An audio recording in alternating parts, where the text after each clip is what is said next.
So today I have the pleasure of speaking with Eran Chen, the founding principal and executive director of ODA, one of New York City's most recognized and active architecture firms, setting the contemporary standard for new development and restoration architecture. Thank you so very much for sitting down with me today. Oh, thank you for having me. So before we get to know you a little bit, as one of the city's most prolific architects, with an incredible portfolio of some of the most extraordinary and unconventional projects that I've researched across the globe, let's do a little icebreaker. My first question is, if you could live in any new development project right now in the globe, where would it be? Oh my God, It's that's a tough one. one. Well, I tell you, we're designing a four-season hotel in Puglia, south of Italy. And I can see myself, it's residence and hotel. I can totally see myself retiring there. Ooh, I love that. And when is that slated for completion? Well, we're still in the process of design, so I'm sure that it's going to take a few years, but it's a wonderful location. I mean, Puglia is at the south of Italy, but it's on the eastern coast, so it has impacts from Greece and from North Africa, and the shoreline is gorgeous, and it's just amazing. Sounds incredible. You're welcome. Okay, perfect. Now that I have those visuals. All right, let's take it back. Let's get to know a little bit about your story. So I understand ODA was founded back in 2007. Right. And I know that your contributions have been shaping the skyline of New York City and in many cities across North America now and in the globe. Can you share a little bit about the story of how you got to this point? And we can do a quick Google search, but maybe you can sprinkle in a little bit about your story that we can't research. Well, I sometimes kind of wake up and ask myself the same question: how did you get to this point? And it has been a bit of a madness of a development, an exciting ride. But I did come to New York City, as the story tells, with a suitcase and a dream, and it was really all I had. I finished school in Israel. I was also a officer at the Israeli army before that. I traveled the world, but I came here to try the American dream, to try New York City. I thought to myself, it might be a month or two. And it ended up in this kind of trajectory nobody expected. There's a lot of stories that most of them relates to opportunities that's been taken under crazy circumstances.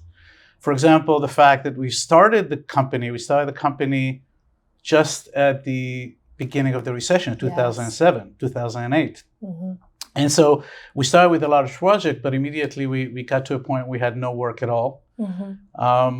But we had an opportunity to design a penthouse, to compete for designing a penthouse of about $50 million for some billionaire from Blackstone. Actually, a guy called Chin Chu. He was very famous at that time.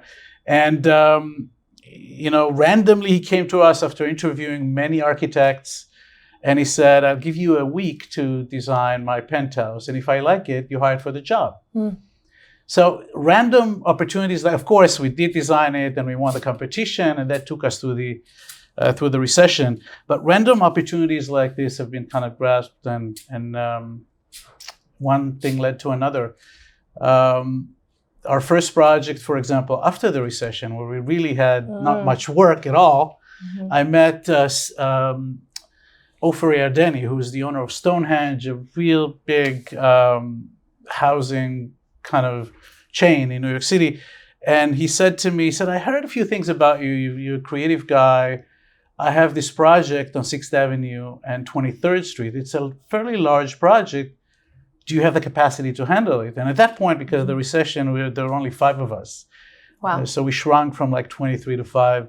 And I said, of course, Ofer, we've got the capacity. And he said, well, can I come to the office with my team? And I said, you're most welcome. And that was Thursday. And so Friday, I called everybody I know, my friends, my family.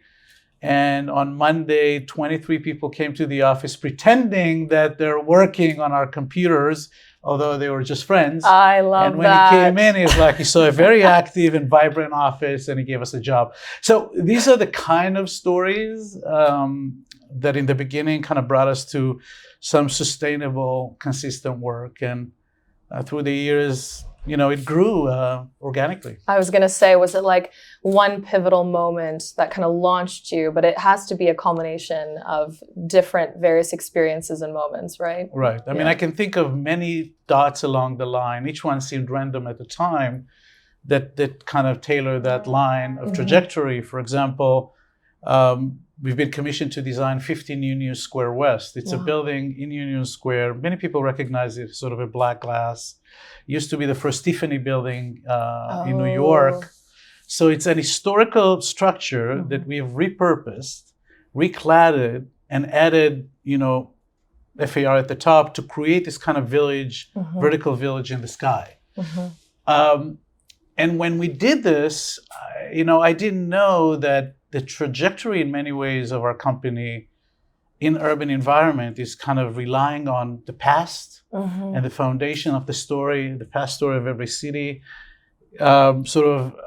responding to the present and thinking about the future. And I think this project very early in our career had become a symbol of who we stand for. So there's many little moments like this that just brought it all together. Okay, well, that's a nice segue. Now we know a little bit about the past, and let's talk about ODA. So, I've done some research. I think most people are familiar with your work, but I want to hear a little bit about the transformational approach that you and your team take to design and architecture. You mentioned restoration projects, redevelopment or new development. What's your perspective right now? Well, first of all, we're fully optimistic and ambitious about the future of cities. And I think architects needs to be, right? Otherwise, what are we doing? And as the world is facing really substantial international challenges from sustainability and climate change and social inequality and other major issues, we try to see the optimistic view out of the situation, how we can step by step really improve life in the city. And that thread kind of crosses different scales.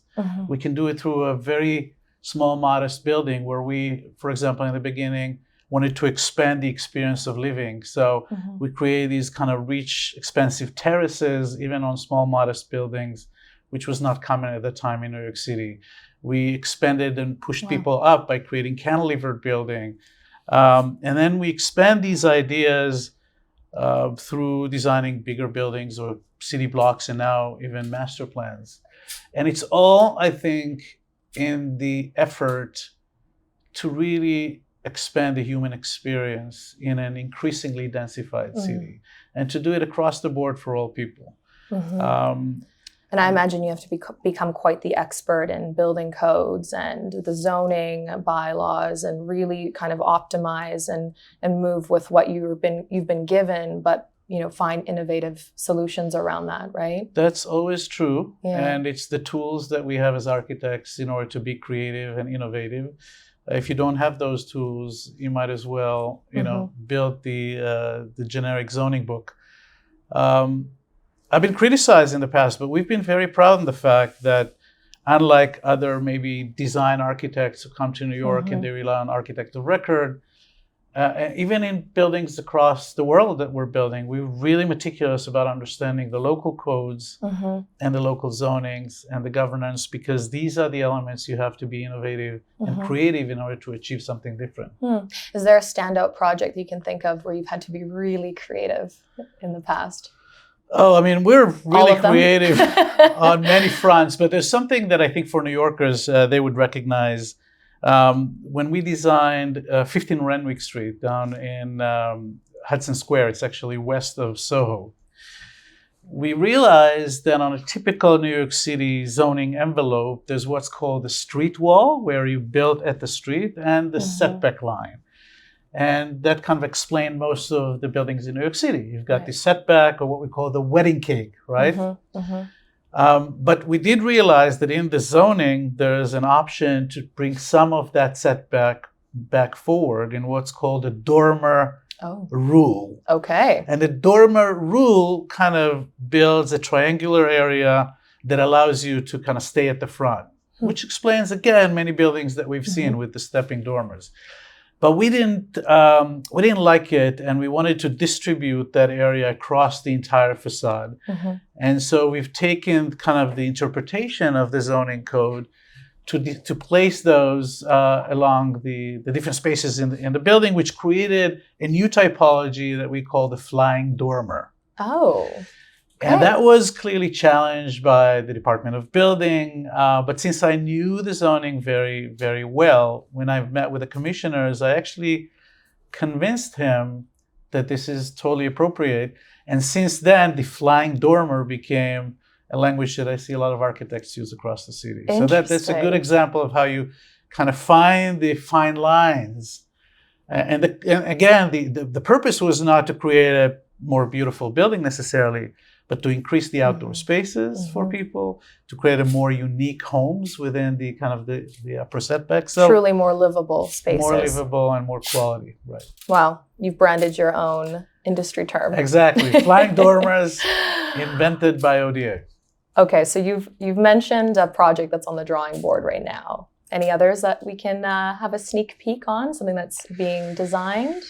Wow. When we've got a few very, very exciting commissions that we're working on right now in different stages. One, I would say, is the Post building in Rotterdam. Oh. So Rotterdam in the Netherlands is a city that was actually bombed to the ground in World War II. In the Bliss of, I think it was 43, and three main buildings remained. The post office building, the city hall, and the World Trade Center, or basically the financial building. And these buildings remained for a reason, because the Germans wanted to use them, but they became a national monument of a high importance. But the post office has been vacant and empty and dormant for about 12 years, and the city was like looking for an urban renewal within the heart of the city. And we won the competition, which was international competition, to design a mixed-use project. Wow. To create a tower that is built on the historical fabric, historical building. It will become a 5-star Kimpton hotel, a ground floor of retail, some office space, and residential. And that's we're very proud of that project. It took me 2 years of back and forth to convince the city of its merit, and I think it was very well received. So that's one. Wow. Very exciting. We're building a very exciting building in Buenos Aires, actually in Argentina, where, again, a collaboration with the mayor, the city mayor, and a private sector. We've taken an old parking garage right at the seam line between Palermo Park, which is Central Park, and the racetrack, and and the polo golf, the polo fields, which are for the rich. So essentially, the line between the rich and the poor, and we've designed an office building that actually includes a ramp, a public ramp that takes everybody up to the roof and down, and will be open 24/7. And that venture point at the top of the building allows for a view, 360 degrees view of the city, allows everyday people to look down into the horse race track and the polo. So that's an exciting project as well. Wow. Do you go to all of these projects after they're finished and try to stay and or buy or spend time in them? You must. I do. And but these are like, it's like babies that are spread around, and then it's fun to meet them from time to time. I mean, but we spend more time during the design, and then we separate when it's done. Beautiful. Okay, shifting a little bit into real estate and the market. I mean, real estate hasn't necessarily been known for staying ahead of the tech curve. And I'm curious, what are some ways that ODA is invested in future-proofing or innovating at the firm and in the industry? I imagine you're doing that all the time by pushing the boundaries of design and architecture. But is that as important when it comes to the firm and investing in that? It's absolutely important. I think that part of the reason that architecture and real estate and tech are not great collaborators traditionally is that architecture is built for many years to come. These are essentially primitive structure made of brick and mortar that are meant to stay, the test of time over years and years. Well, tech is exactly the opposite. Tech is changing, ever changing and updating almost every week. So how do you marry two of these fields in a way that would be beneficial, but would also make sense for the investment? I always remember, I would never forget, in this apartment we did for the billionaire up at the penthouse unit, that he wanted to have the cutting edge of technology. And part of it was before the time of Wi-Fi. And we've literally, in a 20,000 square foot apartment, wired, I believe the figure is 16 miles of cables. 16 miles of cables going throughout the walls of the apartments in different ways to control it.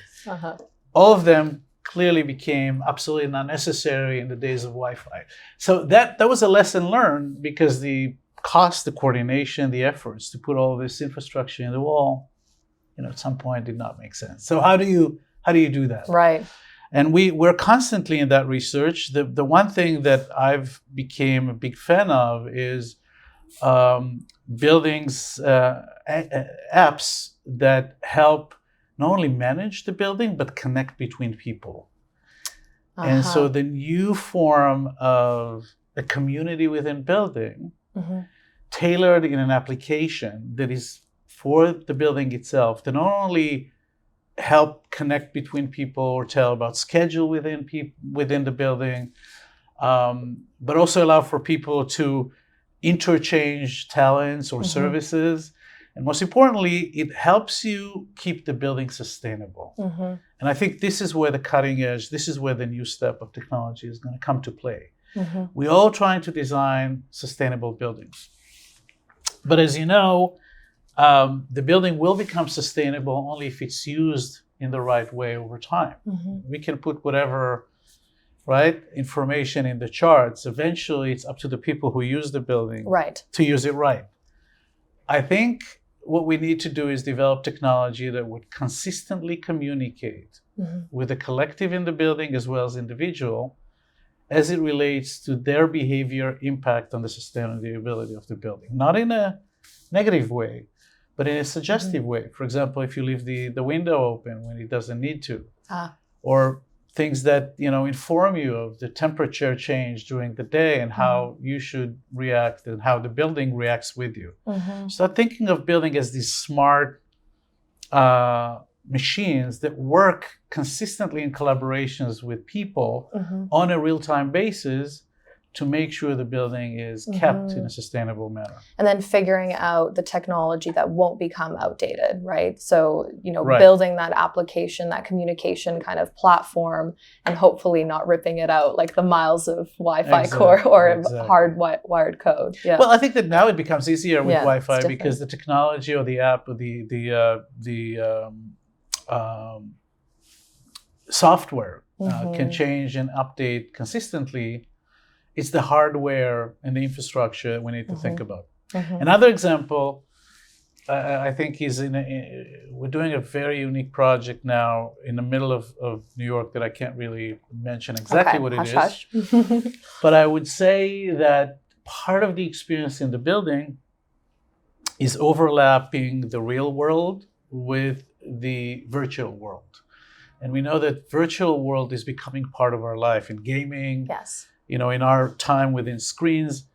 How cool would it be if our real environment, like this room, for example, would consistently overlap with some sort of a virtual world that serves the benefit of our experience? In order to do that, which, again, there's many technological tools that exist, we'll have to dedicate large spaces within our architecture for monitors and screens that would project a real-time kind of content that relates to our experiences. So this isn't just a vision. This is perhaps something that is being considered right now. That's something that I've been toying with for a long time, and I think that now we're going to try it in real time on one of the buildings. It will require more infrastructure, but if we start thinking of building blocks like walls as a form of communicator, and as a screen that consistently have programs and substance that are interchanging with time, then I think we can start marrying, that real world with the virtual experience. That's perhaps my next question was going to be, what are some of the design trends you're seeing? And I think you've already kind of maybe alluded to that. So interesting. I hope we can catch up when that's more of a reality. You can tell me more about that. Well, I think, you and I should talk about how we make this reality. That's right. That's right. So I have a couple more, we'll call them inspirational questions. But before we do that, we've been chatting for a minute. We're going to play a little game. Okay. We're going to shake it up. Pretty light and easy. So I'm going to say 2 words, and you're going to hopefully pick one of them as quickly as possible that relates to you. Does that work? Sure. Okay. We're calling it this or that. Okay. Coffee or tea? Coffee. Uber or Lyft? Uber. In person or Zoom? In person. Apple or PC? PC. Talker or listener? I'm a big listener. Nice. Early riser or night owl? Early riser. Ooh. Organized or organized chaos? Organized chaos, big time. Me too. Big picture or details? Both. Good answer. Upper West Side or Upper East? Upper West. Chinatown or Little Italy? Little Italy. Yes. Soho or Chelsea? Chelsea. Park View or City View? Park View. Hamptons or Upstate? Upstate, anytime. New construction or pre-owned? Pre-owned. Yeah, okay. A little more character. With ODA renovation, though. With ODA renovation. Okay, I was wondering what you'd pick. Okay, we shook that out. So you got to think back to your start and some of the characteristics that you have as a person and kind of led you to where you are. Is there a particular trait of yours that you've identified that has helped you to get where you are? Well, a little bit of self-reflection. Yeah, here. Self-reflection. Yeah. I would say that I am very creative, especially as it relates to problem solving. I'm laser focused, and I'm extremely hard worker. Which of those have you developed, and which do you think you were born with? Interesting. I think, we're our talent we're born with, and then we can choose to develop it throughout the years. But the things that relates to our behavior are harder and needs to adjust. And I think the idea of being focused is something you have to train your mind to do. I agree. There's so many temptations in the world, right? And you need to know what you want and just go for it. Figuring out what to focus on can be the hardest part, but very hard. Once you figure it out. Right. And it used to be easier because people didn't have that many, those many options that we have today. But with the world, it is what it is today. Focusing on what's important to you and doing it over time is very difficult. And hard working is something that I never see as a strain. I love what I do, and it's a hobby of mine. And so I don't distinguish necessarily between work and non-work hours, etc. So that came easy. Truly is a joy to find something that you love doing. Exactly. It doesn't feel like work. It's a special place. Perhaps, do you have a mentor? Is there someone that's inspired you? Or is it kind of a you've had the passion from within and you've just found it through your life experiences? It's interesting. I do not have a mentor per se, but I was always inspired by people who managed to stay relevant over a long period of time. In my field, for example, an architect like Norman Foster is an architect that I always admired, not just for his work or the office work, but for their ability over more than 30 years to stay relevant. And God, he's 85 or 86 years old, he's still relevant. I think that requires that kind of passion, talent, way of life is something I really aspire to. That it's not a blip within your life story or Mhm. history. It's a continuous journey that makes a difference. And it's true for most of the artists that I admire as well. Like, I'm a big Billy Joel fan. And I just took my son to Billy Joel concert. When I was a teenager, the album Stranger was like playing, in our house consistently. And to be able to kind of take my son and have he knows all of the words, we know all of the songs, that means that the artist stayed relevant. Stayed so many relevant, years. made an actual impact. Wow. Should have had some Billy Joel playing in the background. I'd be jiving with you. One of my first concerts in Madison Square Garden, first time in New York, was Billy Joel. Yeah. Very cool. This is one of my, from music standpoint of view, there's so many memories across the history of my life with that album in particular, by the way. Beautiful. Yep. Okay. So for anyone watching that might be thinking, how could I even come close to what you do? What would you tell someone trying to follow in your footsteps right now in this world, in this time?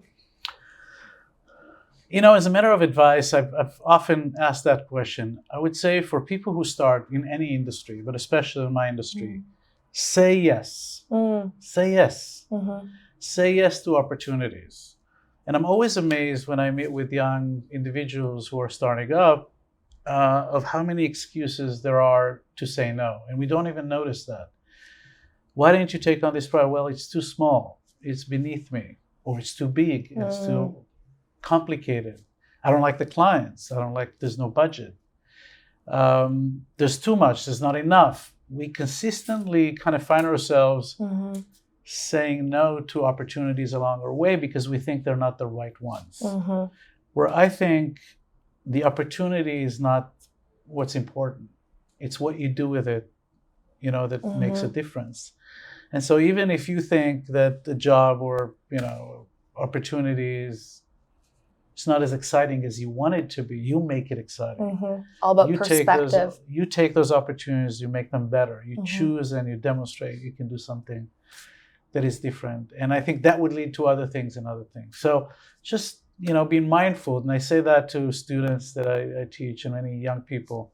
Say yes to opportunities, even though they don't seem like the most exciting ones. Sometimes you don't know what you want, but you won't figure it out unless you start trying, right? Unless you actually do it. Unless you're doing it. Right. Interesting. Okay. Right. But there's so many people out there waiting for the right opportunity. Yeah. This even expression, to wait for the right opportunity. It doesn't just come along. That's a bad expression. Nobody waits for the right opportunity who's successful. You take opportunities and you make them right. I like that. So that's your conventional wisdom. What about something a little crazy? Unconventional. Do you live by anything wild, something you've learned over the years? I mean, naturally speaking, I'm not the wild type, but I would say,